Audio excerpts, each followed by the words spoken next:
సూలూరుపేట పట్టణంలోని శ్రీనగర్ కాలనీకి చెందిన రాయపు రమేష్ నాయుడు ఆంధ్రప్రదేశ్ జూడో అసోసియేషన్ సభ్యులుగా నియమితులయ్యారు. ప్రపంచవ్యాప్తంగా ఉన్న క్రీడల్లో జూడో క్రీడకు రెండో స్థానం ఉంది.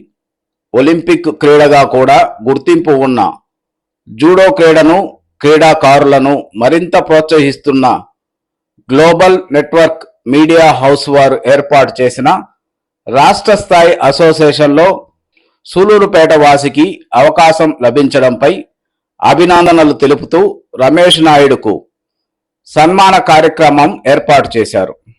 ఈ సందర్భంగా రమేష్ నాయుడు మాట్లాడుతూ, స్వయ రక్షణ కోసం ఉపయోగపడే జూడో క్రీడను గ్రామాలకు తీసుకువెళ్లడమే లక్ష్యంగా పనిచేస్తామని, అత్యంత పురాతన క్రీడల్లో జూడో క్రీడ ఒకటిగా గుర్తింపు ఉందని ఆయన అన్నారు. ఈ సందర్భంగా ఆయనకు స్నేహితులు, అభిమానులు, శ్రేయోభిలాషులు, బంధువులు అంతా కలిసి సన్మానించి సత్కరించారు.